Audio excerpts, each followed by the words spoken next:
to nobody's surprise, you guys have a whole bunch of questions about defense, and I'm here to answer them. Welcome to Twitter Tuesday on the Locked On Vikings podcast. You like that on 3, 1, 2, 3, you like it! You are Locked On Vikings, your daily Minnesota Vikings podcast, part of the Locked On Podcast Network, your team every day.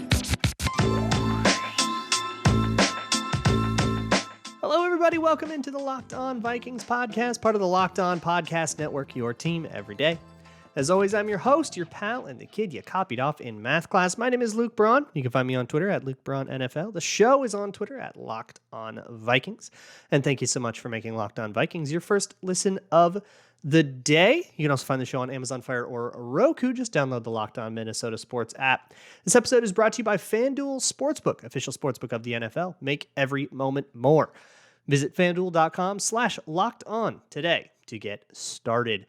It's Twitter Tuesday, and that means I'm answering your questions here on the Locked On Vikings podcast. You can send me questions whenever you like on Twitter at Luke Braun NFL or at Locked On Vikings. You can send me questions via email at lockedonvikingspodcast@gmail.com or fill out the Google form in the show notes or leave a YouTube comment if you prefer. And the first question, a whole bunch of, like half of these questions are going to be defensive stuff. So I hope you guys are ready to listen to defense talk because that's going to be the show today. The first one comes from James K, who asks, what kind of traits in a corner would be needed for man match and for zone match?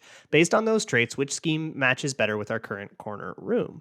So this is an interesting question, and it's going to take a while to explain. So I'm actually going to take a while here and try to explain the large difference between zone match and man match. I don't think I did a good enough job of that on yesterday's show where I talked about the candidates that the Vikings have requested for interview so far. And by the way, they did interview Nielsen. That one's out of the way.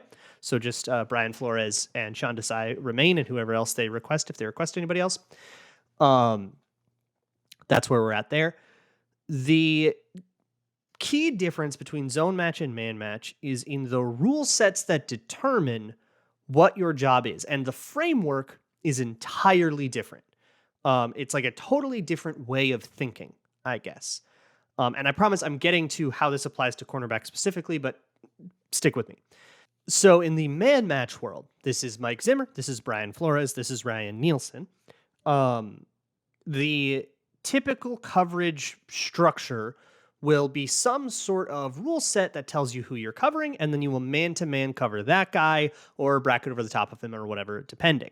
So a typical call would be one like stubby is a very common one. Stubby is a call for when there's three receivers on one side of the field, like 3-by-1. Ryan Nielsen comes from Dennis Allen lived in stubby against 3-by-1. Like that was his kind of go-to bread and butter coverage. So if you hire Ryan Nielsen, this is very pertinent. Stubby, the outside corner, is playing man-to-man on the number one. That means the outermost guy is just straight up pure man-to-man coverage. So if you're looking for a corner, you need somebody that can do pure man-to-man coverage with no help over the top. And then on the inside, you kind of have this triangle 3-over-2, everybody helping everybody kind of situation, where the hook, who's usually the linebacker over there, has anything the 3 does that's short. So the innermost guy, the slot receiver or whatever, anything he does short, that's the linebacker's job. Or if he goes across, that becomes the linebacker's job. If he goes deep, then it's the safety's job. If the 3 goes deep, the safety takes him. If the 3 and the 2 go deep, the safety takes the 3, and the slot corner, or the apex is what I've heard it called, takes the 2. So then you basically, if it's 3 vertical routes, it just becomes man-to-man coverage, right? Might get charted as cover 1 or something, but it wasn't. It was cover 7 stubby or quarters stubby. And you get the idea, right? It's kind of this series of if-thens that tell you who you're covering. The zone match world, it's a totally different system where you'll have kind of in, say, a cover 6 or cover 8 structure, which is quarters to one side, halves to the other side, what the Vikings basically lived in 2022. They're like everybody's got a job, and who does which job depends on the play call. So in one place, the play call, like in one system, the play call will tell you kind of what your flow chart is. In the other set of rules, everybody has, like every time you're the vertical hook, it is more or less the same set of rules to be a vertical hook in zone match. And what that means is that's like a very common linebacker's job. And that's where you read the eyes and then you read a route concept, and anything that's coming over the middle is your responsibility. And if there's nothing over the middle, you turn into like a lurk defender and you read the quarterback's eyes and you try to break and jump on something. So if you're the, or I'm sorry, vertical curl, not vertical hook. I think is the right word. Don't yell at me. I'm still learning that stuff. I've only been looking at it since like February, and I'm not as fast as learner. But either way, like whenever you're the vertical curl defender, that is your job. Whereas if you're the apex in man match, your job can be any of a million things depending on what the play call is. And in zone match, the play call tells you who's the vertical curl, who is the, what kind of technique the corner plays, what kind of technique the safety plays, and et cetera, et cetera, et cetera. Are you a quarter safety or are you a half safety? Are you a squat corner or are you a deep quarter corner? It is, in my opinion, a simpler system when all is said and done, but that doesn't mean transitioning from one to the other is like easy, right? So that's the general difference between zone match and man match. And when you're talking about skill sets, in man match, the cornerback will be in man coverage just more often. They're just going to be in more meg calls, more man everywhere he goes, I've just got you. Whereas in zone match, if you don't have corners that can play man to man, you can just call other stuff. And that's essentially the dilemma the Vikings were in, was that they were calling other stuff, but they could never go man to man. And when they did try to go man to man, the Giants game happened. That's going to be, I think, how this thing goes down, even though it worked out okay for the 4 weeks leading up to that. You got into the playoffs and Giants shredded you. And they got a whole bunch of yards in the other game too, so didn't work. So in a zone match world, man-to-man is a very helpful thing. Like, it matters, but on the whole, it's going to be just called less for your corners, and you're going to need corners to be a little bit more versatile in their skill sets, be better at off coverage. They aren't going to press as much. And it's just going to ask them to do a larger number of things than I think a man match defense will, but a man match will ask your corners, will ask more difficult things of the corners. Even though there are fewer of them, you can specialize it a little more, but it's going to be a harder job. That's where I'm at on those things. That was a really long answer, and I've got a whole bunch of other questions. So I'll try to get to as many as I can. Nate Walton said, having spent an offseason studying and a regular season watching the Fangio defense, are there any defensive players from recent Vikings past that may have thrived in this scheme? I'm going to ignore that you said recent because I want to talk about history stuff.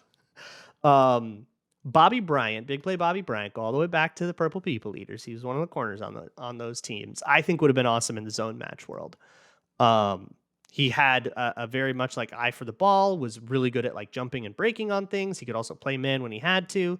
And he was a big time turnover generator. That was a really cool deal. I think on the flip side, somebody like Paul Krause wouldn't necessarily be at home in this current defense, where I think ideally you can do a lot more different things. Paul Krause was a center fielder.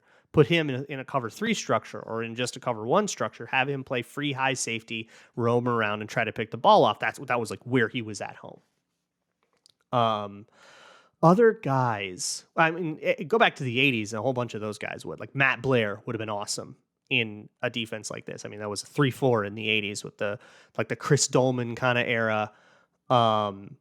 With Keith Millard and those guys, that was a little bit more of a 3-4 structure. So I don't know, take your favorite guy off of those defenses. Those were some awesome defenses in the kind of heyday of the late 80s of the Jerry Burns era. Patrick Nisler says when Kevin O'Connell was hired and he hired Ed Donatel, he talked about his vision of being multiple on both sides of the ball, meaning you don't give away what you're doing pre-snap. Why are people not talking about this as his overall goals? Everyone's talking about 3-4 versus 4-3. So to that point, 3-4 versus 4-3 is the other kind of big difference here. Brian Flores will live in both structures. Ryan Nielsen would live in both structures. Sean Desai would be a little bit more samey with his fronts, and I don't think in a good way, at least if you kind of graft what happened in Seattle onto him. So I think that's a point in the other two guys' favor if you're looking for that. But Kevin O'Connell has also said, 3-4 versus 4-3 is only really a distinction when you're in your base personnel, which only happens when the other team comes out with 2 running backs or 2 tight ends or more. And that's just not that common. It's 20% of plays. Most teams are living in 11 personnel where you're in your nickel, and a 4-3 nickel and a 3-4 nickel are pretty similar. The front spacing's a little different. And if you really want to get into the nuances, there's some interesting stuff there. But the real key is man match versus zone match, which is why I'm focusing on that a lot more than I'm focusing on 4-3 versus 3-4. To your question, yeah, the Vikings failed at that. They kind of came out saying a lot about how they would be, we're going to be multiple and we're going to have everything was going to look exactly the same pre-snap. It was always going to start 2 high safeties, but then guys would rotate and guys would move around a little bit. And I don't think they just didn't do very much of that. And I think any of the 3 guys that they're hiring right now would do that more, or that they're interviewing right now would do that more. And again, we'll see if they add anybody else to the mix. I have a whole bunch more questions. I spent way too long on the zone match versus man match one, but I wanted to give you that. So we'll get to the rest of these questions, I promise. But first, it is NFL playoff time, and we here at Locked On are very excited about our new sports betting partner, FanDuel. It's the #1 sportsbook in America. And if you're new to FanDuel, that's even better. They have so many great features that make betting on sports fun and easy. New customers, you can join today and get started with $150 in free bets guaranteed when you place your first $5 bet. Just sign up at FanDuel.com/locked-on. They have everything you always want to bet on. They've got their player props that you can parlay stuff. You can put together money lines, point spreads, and all of the regular things as well. They're #1 for a reason, y'all. And you can go bet on, I don't know how I feel about these championship games right now. I'm feeling the Eagles. The Eagles feel very unstoppable to me. But I swear to God, every time I'm like, that team feels unstoppable, they lose the next game. Like that happened to me. The Packers felt super unstoppable last year. They lost in the first game they played. The Bills felt super unstoppable to me this year. They lose to Cincinnati. So I don't know. Maybe I suck at this. And but if you think you're smarter than me, and a decent chance you are, I got outguessed by my rabbits this year. Go to FanDuel. All on an app that's safe, secure, and super easy to use. So don't miss out. Place your first $5 bet to get $150 in free bets, win or lose, at FanDuel.com/locked-on. Make every moment more with FanDuel, official sportsbook partner of the NFL. Thanks again for making Locked On Vikings your first listen of the day. For your second listen, check me out on Locked On NFL. I'm with Ross Jackson. We're talking about quarterbacks. Talked a little Dak, a little Danny Dimes, a little Aaron Rodgers, and sort of dooming about the Packers situation. So go check it out. Let's move on, though, with this Twitter Tuesday mailbag. Next question comes from Bradley Knorr. We are still deep in the defense questions, by the way. Who says, would you prefer the Vikings find a couple of startable free agent corners or draft one in round 1? And if we don't go quarter round 1, what positions would be top priority? Both is the answer to that. Again, 3 corners under contract. Duke Shelley and Patrick Peterson, everybody's assuming that they come back. That is not a given. I would like it, but certainly not something you can hang your hat on quite yet. Free agency is a dynamic process. If you miss out on those guys, you probably have to bring in 2 or 3 bodies at least, and whether or not you call them depth or a starter depends on how good you do. And then, I think that they are more priced in than is comfortable with drafting a corner in round 1. Like it kind of has to be. If not, they could like reach on a center, but I don't think any of these centers are first round guys. It sounds like it's more of they're more of a day 2 kind of proposition, which is where centers tend to land anyways. It's more of a positional value thing too. So I guess you could do that. Wide receiver is an interesting option. Somebody asked if I thought the Vikings would draft a wide receiver in the YouTube comments. Sure. I think that's absolutely like a viable option. But then you just kind of be accepting that your corner room is going to be thin, if not a huge problem all year. And maybe that's worth it if you get a wide receiver that you really like, right? Like we'd take that for, if you found Justin Jefferson again, you would probably take that trade. Zach McDermott says, why were the Vikings 16th in EPA per play on defense when everything else thought that they were bottom 5, including DVOA? So I can't speak to any of this, to all the stats you're talking about. I don't know exactly what you're talking about, but one of the key differences between EPA and DVOA, I believe, is, well, for one, it's a slightly different version of sort of a similar thing. Both stats are asking the question, did you do well enough on this play to keep yourself on schedule? I guess is a vague way to put it. And DVOA looks from a down and distance perspective, and their measuring stick is versus historical data. So did you do better than teams historically do from 2nd and 6 from the 35 in the second quarter with 2 timeouts or whatever? EPA looks at, did you put yourself in better scoring position in a sort of a matrix, I guess, that is trained on historical data. So, hey, teams historically score from this position 30% of the time. Did you turn that to 32 or is it down to 28 now? That's kind of oversimplifying the way that those stats sort of differ. And so I think, and gosh, I don't know the guts of these things well enough, and a lot of it's proprietary. My guess, though, would be that they're just treating turnovers a lot differently, and that DVOA, or no, I'm thinking of QBR has a garbage time filter. I think DVOA has a win probability like adjuster too. And a lot of the Vikings' best moments happened at times where their win probability was in the negative. Gosh, I could be amazingly wrong about that though. So correct me if I am. But the Vikings, they were in a lot of crazy comeback situations. Everything they did in the Colts game, for example, was treated as it didn't matter because they didn't have any chances to win anyways, which obviously falls apart logically.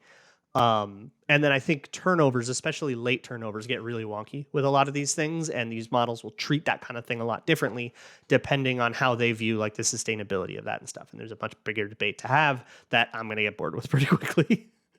Michael Schneider says, I see some people saying we should dump Darius Smith due to his decline in stats in the latter half of the season. I didn't see that personally. Was there really a decline in play, or was that more due to our coverage being awful? Probably coverage being awful. I do not. I mean, he had a little knee thing that might have slowed him down a little bit, but from what I saw, he was winning pass rushes a lot. Pass rush win rate won't catch it though, because so pass rush win rate is something that people I think are going to be citing a lot to kind of show that these players aren't good or whatever. Pass rush win rate, like ESPN's model of it, treats a pass rush win as if you got to the quarterback in less than, I think it's 2.5 seconds. But for the Vikings, the coverage was so bad, the ball was out before 2.5 seconds. So there's no opportunity to get a pass rush win, right? The ball was out too quickly, basically, and then the play ends before the model can determine if you won or lost the pass rush, right? It basically says you didn't have enough time. I don't know how it handles those, if it counts those as losses or if it counts those as neutrals. You'd have to ask somebody at ESPN about that, or somebody who knows the stat better. But that kind of thing is also it might lead you astray if you're not acutely aware. So yeah, be careful on that kind of stuff. No, they should. Darius Smith was their best defensive player. It's really, really hard for you to make any other argument. He was one of their only consistently good defensive players. Statistically, things dried up because the coverage was bad. That's not his fault, and the contract was really built for them to have an out in case of injury, and that didn't happen, so I don't foresee them getting rid of Darius Smith. He's also a really big, energetic leader on the team, and I think the Vikings need that really bad. Dan H. says, do you think Jalen Reagor has much of a future on the Vikings? Seems like he's got potential, but just never seemed on the same page as everyone else. No, I don't. I'd have to see something really big next year. He's under contract next year, so he's not going to get cut. He'll come into camp.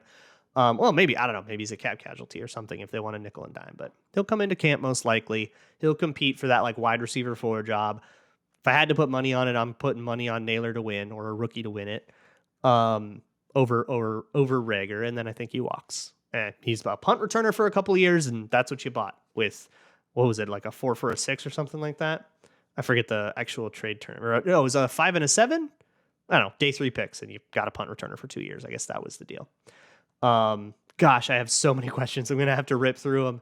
But you know what? No regrets. We talked about some cool defensive scheme stuff, so we'll get into the rest of them in a sec. Moving on with this Twitter Tuesday mailbag. Next one comes from Jeremiah J., who says, I'm curious if Dalvin Cook is expendable. Should the Vikings trade or not re-sign him for other assets and let Madison start? So Alexander Madison is a pending free agent. So if you want Alexander Madison to start, you have to give him a second contract, which I do not foresee the Vikings doing. I think a team will give him a contract to be a starter. I think he's earned that in this league. I'm not sure I see it being with the Vikings. But is Dalvin Cook expendable? So every option is on the table with Dalvin Cook. He's going to play on $14 million. So I think not touching his contract and just leaving it as is probably the worst option to me.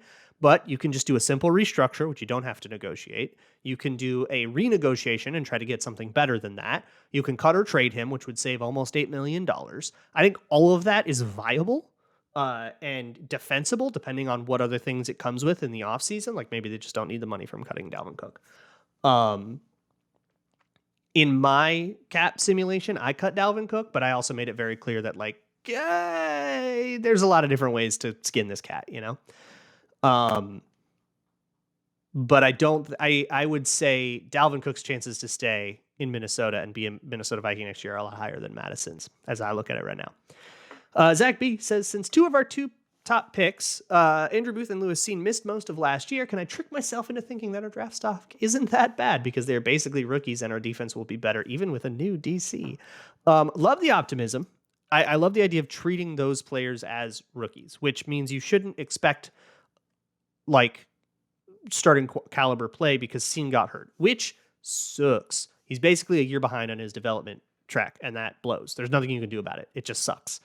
But you kind of have to grade him on that curve, I think. And hopefully, well, unless they change back to a different scheme and then he's got to learn a whole new scheme from scratch, that's also going to put him behind the eight ball. So the circumstances are not great for Lewis Cine or Andrew Booth right now for that class of rookies. Asamoah, all these defensive rookies.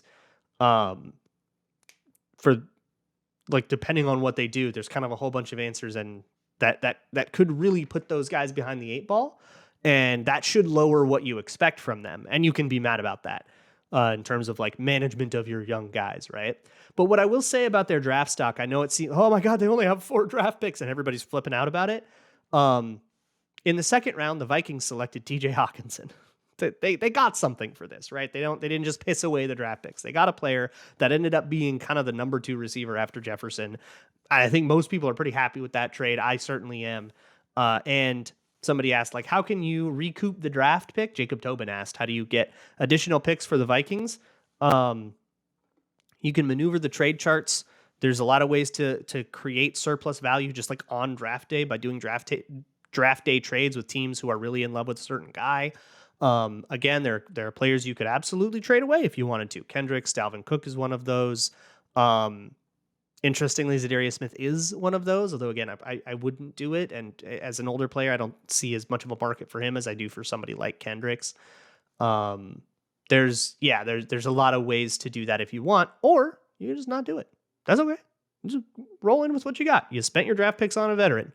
That is a fair thing to do, and you don't have to recoup it. I think everybody's really obsessed with getting to that perfect 1, 2, 3, 4, 5, 6, 7 or better. That there's no requirement that you do that. They can just roll in with what they have. It's not that bad, I promise. Denver asks, with Sean Desai, is there any future concern about head coach buzz with him? Yeah, absolutely. That's totally part of it. I think it's part of it with any of these guys. Ryan Nielsen is very well respected, I think, around the league as like a leadership figure. He's kind of, I guess in New Orleans, he's like Dan Campbell part 2. So maybe he gets a head coach job too. And Brian Flores has been a head coach. And maybe once all that lawsuit stuff blows over, maybe he gets a little buzz too, if, all ends well there.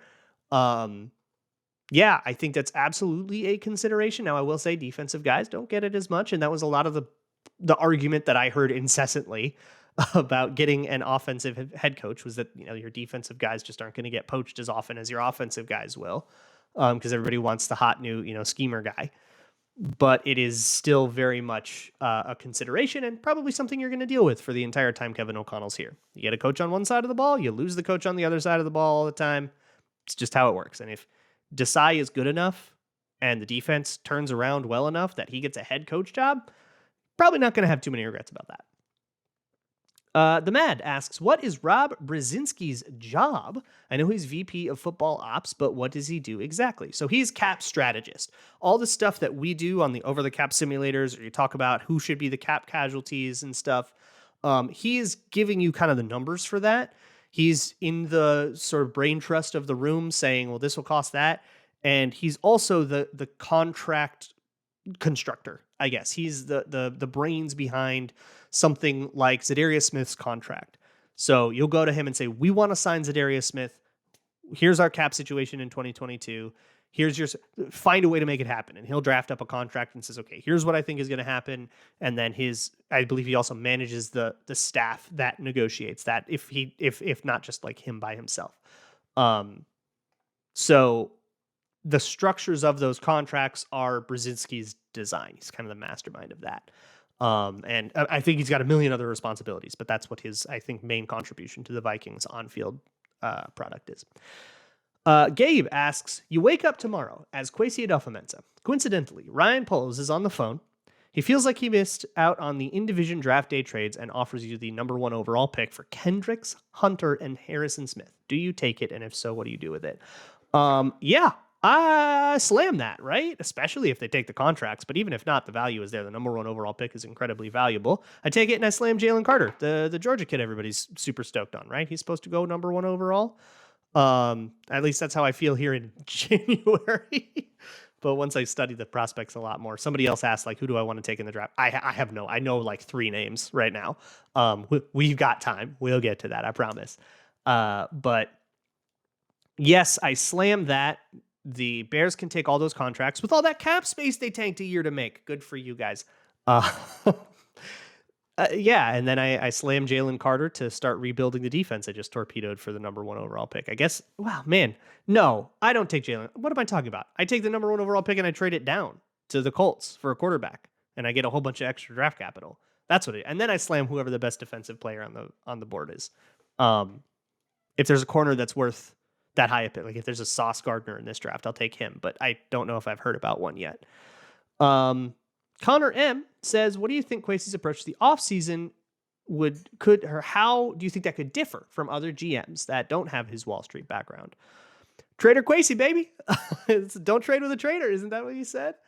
I think that's going to be what it is that there's going to be a lot more deal making going on. And he's always going to be a little more open to those deals, especially in the draft. What we learned about him last year is that whatever trade charts he's using are value-based and not market-based, which means he is using the war charts, the real nerd ones. The analytics people loved the Lions trade because he is chasing what those picks typically tend to turn out to be and less chasing what the market thinks those picks should be worth, which the draft trade market overvalues draft position. Trading up is more expensive than it ought to be, and trading down is cheaper than it ought to be. So he will trade down a lot. And I think teams will feel like they got the better of him in those transactions, and he will feel like he got the better of them, which means that is an environment where a lot of trading can happen. And I don't think that that's exclusive to just the draft, but I think it will show up there a lot. Michael Chazen says, remember when you proposed a Kirk Cousins to Pittsburgh trade to your Steelers counterpart, to Christopher Carter? Do you remember how he scoffed at you and said, oh, no, you don't? If such a trade was made, how do you think this Vikings and Steelers fare in the 2022 season? You'll have to check me on this, but if I remember, I didn't have specific trade terms. I was just trolling Christopher Carter. I was just screwing with him. Check me on that. I know there's a YouTube video up there somewhere and the podcast is up as well. So yell at me if I'm wrong, but, probably, well, the Steelers are really happy with Kenny Pickett right now. So in the world where we probably pick Pickett then with the pick, I think it was, I would have done like a first and a third or something like that, which turned out to be way higher than anyone was willing to offer for Kirk Cousins when all was said and done. I don't think the Vikings got anything close to that coming in. And maybe they would have taken it if they did. I think the best that I know that they got, or that I heard that they got, I can't confirm it, but it sounded like there was 2 seconds and Baker Mayfield was the best that they got. They probably do that in a because they wouldn't have done the extension. So they would have actually only had like 10 mil dead. They would have had a much cleaner cap situation, but then we would have been sitting there going, is Kenny Pickett a good quarterback, or did we just totally screw everything up? And the Steelers are almost certainly a better team because they don't have to start Mitch Trubisky for half the season. So the Steelers probably make the playoffs, bump Miami out. Maybe they make a run as a weird little underdog. But other than that, I think future-wise, Like, I don't think either team is happier, honestly, with a deal like that. Alexander the Dane says, in your opinion, what would be the most likely moves the Vikings would make, assuming that they will stay with their competitive rebuild strategy? So I've talked about a bunch of moves that I think they could make or couldn't or whatever, but what I will say is I don't think you're going to hear competitive rebuild anymore from the Vikings. They've shifted to championship standard. Now they are saying we're trying to build a championship team here, so we're going to do stuff for that. I think the rebuild year was last year. That was supposed to be the rebuild year. They ended up winning 13 games in it. Good for you. But that was the year that they thought was going to be the year of, well, we're going to make some weird moves to balance our books. We're eating this big Anthony Barr dead cap hit. We're going to do a couple of restructures and stuff to give ourselves outs in these contracts. We've got this cap squeeze that's still sort of left over from the COVID years that sort of depressed everything. And then 2023 and onward, okay, now we're just a normal team trying to win championships. Finally, RJ Frost says, is it true that only your rabbits know the difference between inside zone and duo? And if so, why won't they share this information with the world? Yes, that is true. They won't share that information with the world because you don't deserve that. The humanity hasn't earned it. Got to do better at climate change, guys. So in all seriousness, if you are on film Twitter a lot, you might have heard inside zone or duo and see a lot of plays that look very similar because it's really hard to tell the difference between inside zone and duo. The blocking structures are often very similar between an inside zone run and a duo run. So if you're looking at that, here's the best way that I know how to tell. First, watch the feet. O-line feet, running back feet. Pay attention to nothing else. Don't pay attention to where the double teams are, who's blocking who or whatever. Watch the feet. In zone, a running back's feet will start sideways, and then they will bend back. They will curve back. If you ever see like a 90-degree pivot in the running back's footwork, that's zone, baby. Duo, especially coming out of shotgun, they'll sort of they'll try to get horizontal momentum taking the ball. In duo, they will take a hop at the quarterback, grab the ball from him, and then start straight up and down. So you're going for that east-west. And it can be sometimes hard to tell if the zone run ends up being toward a gap that is perfectly north-south just by like coincidence. It gets hard to tell. Also look at the lineman. This has very rarely led me astray. It has, but not often. The offensive lineman in duo will be trying to get push. They're trying to move guys. A lot of the rules are the same in terms of like covered, uncovered. If you don't have a guy in front of you, just get to the linebacker. So that can trick people into thinking duo is zone. That got me once recently on the last one that I saw. But it was one from the Vikings playoff game, actually. But for the most part, linemen will be pushing upward. They'll be trying to sled guys back. Whereas in zone, they're going to be trying to get lateral motion and they're going to try to seal guys off. And it's all about creating lanes rather than pushing for space. That's the difference between inside zone and duo. Best I can do it.